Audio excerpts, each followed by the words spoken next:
Other switchheads, Kanan here as usual, and it's review time once again with Raven's Hike, a grappling physics puzzler that's going to give your thumbs a good workout, or at least your one thumb a good workout anyway. But before we get into the review, why not subscribe to the channel for weekly reviews and sales videos. Giving a quick like would also help this video reach more amazing peeps on its way around YouTube. Now, let's find out whether you may get hooked on Raven's Hike. Engage! Kicking off with the story, there's not really much of a story here, but I like to think she was bitten by a radioactive grappling hook, and now she's got grappling hook powers. Moving on. And so, your normal platformer puzzler has you jumping, running, and, if you're very lucky, double jumping. But in Raven's Hike, oh no. Here we actually have a rather more limiting control system, but somewhat more rewarding and challenging control system. Let me explain a little more in detail. Okay, so the controls are pretty darn simple. So every time you click left, right, up, down, then your hook comes out and you kind of like whip around. Now, if you let go, once you've attached yourself to something, gravity will drag you down. But if you keep pointing in that direction, you will actually grab hold and stick to it, like so. Okay, so basically you start off in this little hub-like area with doors that open as you play through the levels. So this is basically that little hub, and yeah, every time you complete a whole section, another door opens up, which means you have to sort of like just navigate yourself to the door and then press A, and then you go in. But yeah, basically this is like a little hub type area. It's quite neat. I quite like it. I know, like small and visual. After your first initial few levels, the game adds more elements and things to collect, like diamonds, or well, to me they kind of like look like coins, in order to open the exit door. And then on some levels there's even little bonus collectibles as well, to risk or not to risk.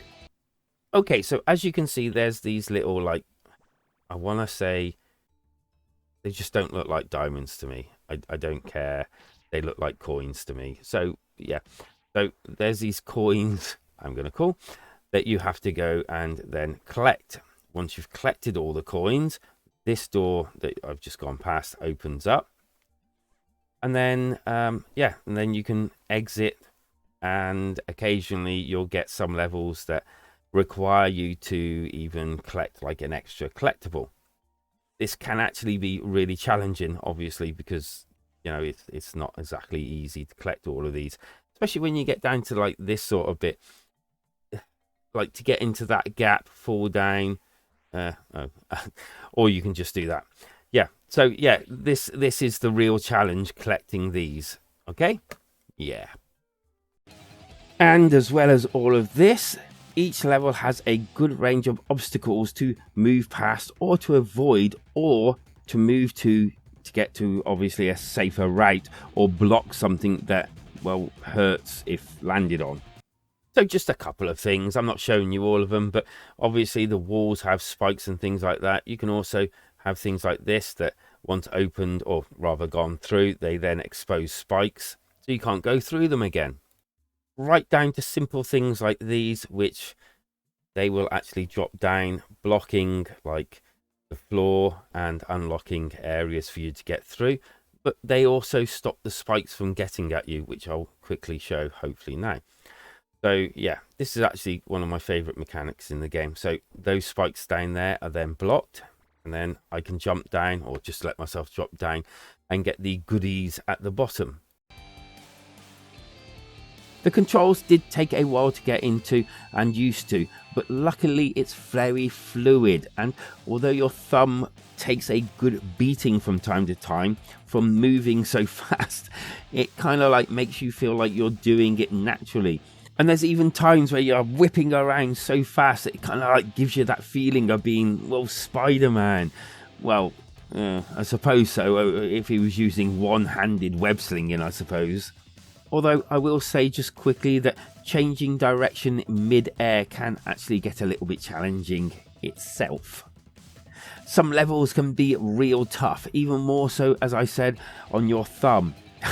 Yeah, this thumb thing, it did actually put an indentation in my thumb. I did get stuck on a few levels, but you have to basically slowly work them out and how to complete it bit by bit till basically I knew what to do and I could just whip round really quickly and do it. And to this, each death kind of like made me go faster and faster till I had to put the console down as my thumb hurt too much.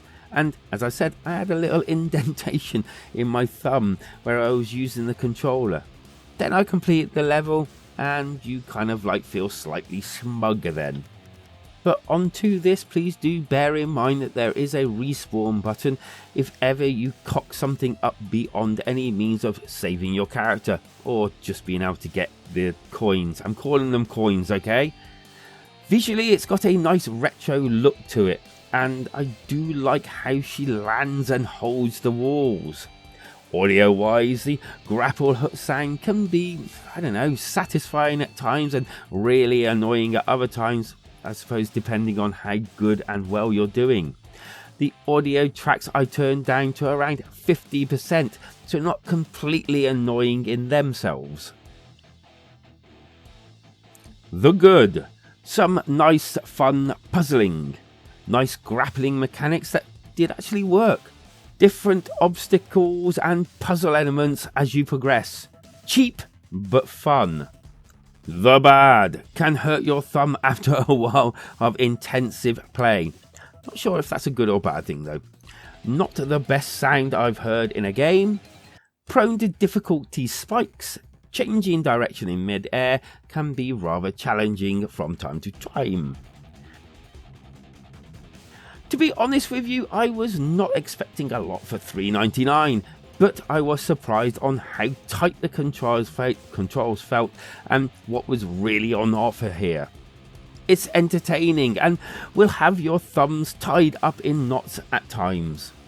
I will say I'm not entirely sure how I would feel if it was a higher price, but they should be commended for not being greedy and overpricing the game. And for those reasons and more I've mentioned in the actual review itself, I am going to give Raven's Hike a respectable 3+ out of 5, and well worth it for puzzler fans.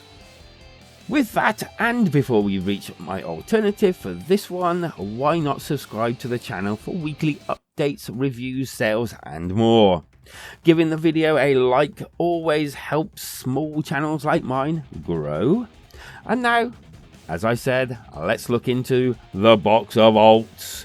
And we have this week Cyberhook.